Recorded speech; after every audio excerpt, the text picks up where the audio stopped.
is Valley News Live at 4.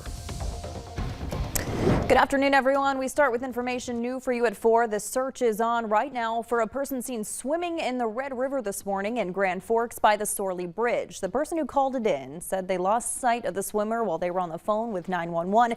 Several agencies in the Northern Valley responded to that call. Deputies say an update on the search will happen in about an hour. We do have a crew on the scene and we'll bring you new information as soon as we get it. We also have new information on a SWAT situation in South Fargo last night. One man was arrested after a search warrant was executed by the Red River Valley SWAT team in South Fargo. Fargo police originally said several people were arrested, but today we learned that several were detained and later released. Only one man was arrested. Officers used a flashbang at the apartment complex. 41-year-old Roberto Sandoval was arrested for both possession of meth and heroin with intent to deliver. No one was hurt. Police say a gun was not fired at an apartment complex today along 28th Street South in Fargo. Police were originally called to the apartment just before 8 after a caller reported hearing gunshots. The building was activated while emergency crews investigated. One person was taken in for a mental health evaluation.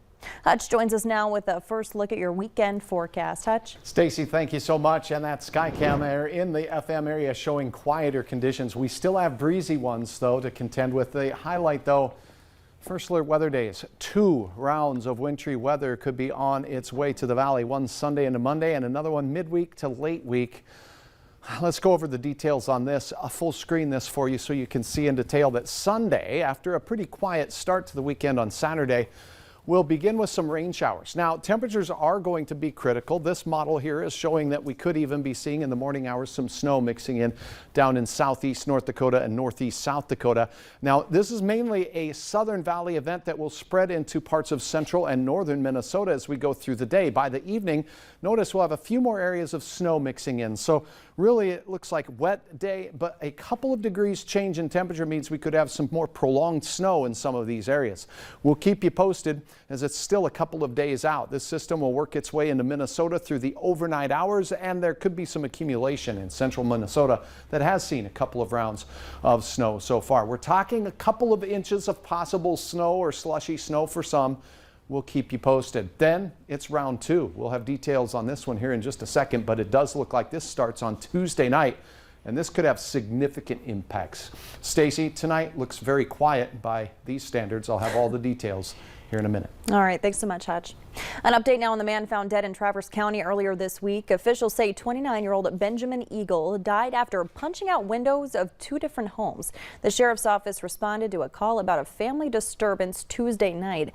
Officials say Eagle left the home under the influence of drugs or alcohol before deputies arrived on the scene. The sheriff's office says Eagle sustained several injuries to his arm from the broken glass but did not seek any treatment. A short time later, he was found dead west of 4th Street in Browns Valley.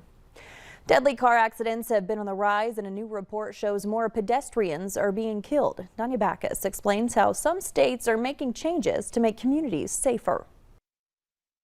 This surveillance video shows 2 sisters walking on a Florida sidewalk last month. Just seconds later, one of them was hit and killed while trying to cross the street. It's tragic. It's awful. I don't know. I want it to stop. I want this to never happen again. Unfortunately, these types of accidents are becoming more common.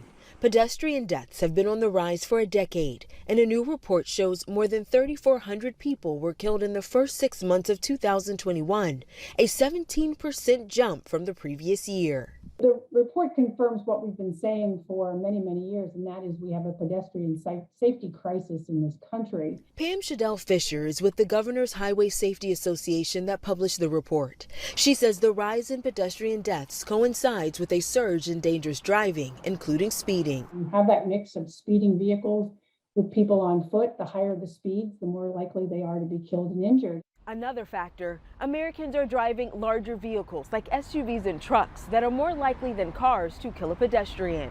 And most of these accidents happen at night. We need better lighting, so the more visible we can make them, the better. Many modern streets are wide with longer blocks, and people tend to run across where they shouldn't.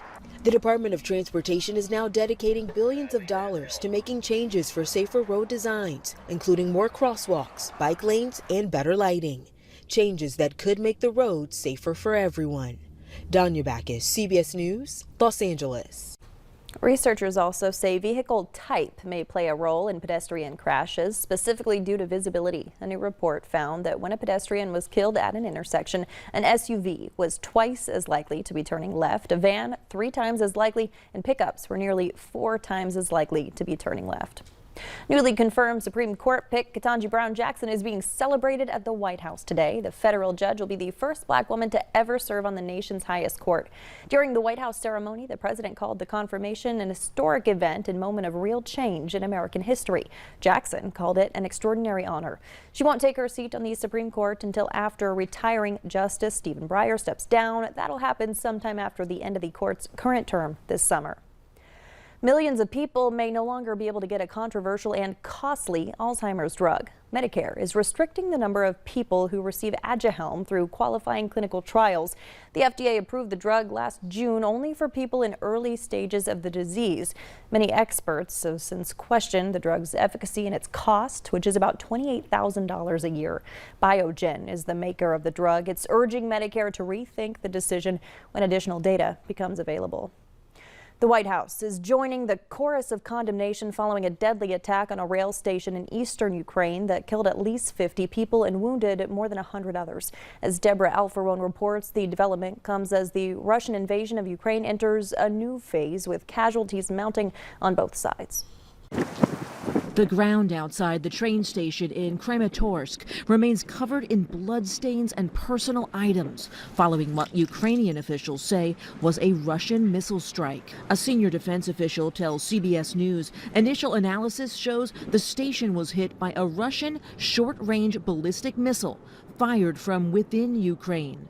The blast killed dozens of evacuees, including children. The targeting of civilians would certainly be a war crime, but we're going to be supporting efforts to investigate exactly what happened here.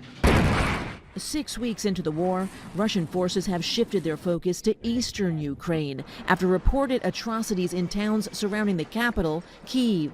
The Kremlin has denied killing civilians, but has admitted its forces have suffered significant losses. Ukrainian President Volodymyr Zelensky sat down with correspondent Scott Pelley for an interview airing on 60 Minutes. We are defending the right to live.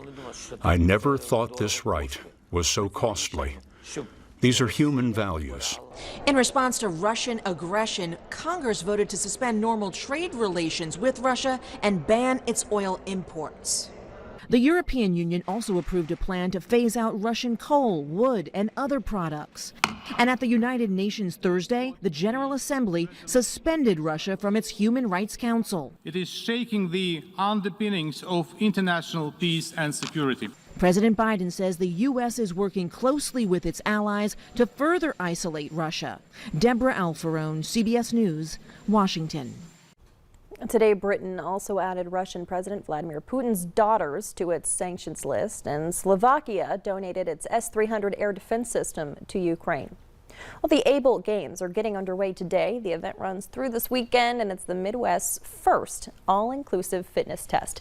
They're celebrating abilities of all competitors. The Fargo Able Games was created by TNT Kids Fitness and Fargo native and NFL player Connor McGovern. So tonight the Celebrity Face-Off is at the Shack. Registration opens up at 5:30. The competition starts at 6:30, and we're going to have our sponsors from our community with teams of Able competing against each other. It's going to be awesome. So we invite everybody to come out. All the money raised from the event will fund opportunities for adults and children with special needs to take part in fitness programs at TNT Kids Fitness.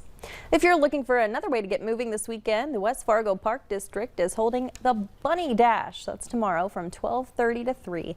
The walk run begins at Rivers Bend Park, and carriage rides will bring you right to the starting line. While searching for hidden Easter eggs, families can stick around after the dash for refreshments, games, and prizes. A free shopping experience is happening this weekend to help area moms and families in need. The Bundle Up Your Baby Bump event is for expectant parents and parents of young children. Families are invited to pick out things like clothes, toys, and baby equipment. Everything was donated, so it's free for anyone who needs it. It's at Shanley High School Gymnasium in South Fargo tomorrow from 1 to 4. Still ahead, a heartwarming reunion between a teen and the Minnesota woman who helped save her life. And all of our recent moisture is now making its way into the rivers. Fargo has reached flood stage now. We're over 18 feet in the FM area, expecting it to crest. So we have a couple of more rounds of precipitation heading our way as well. Have hour-by-hour details on not one but two rounds of wintry weather next.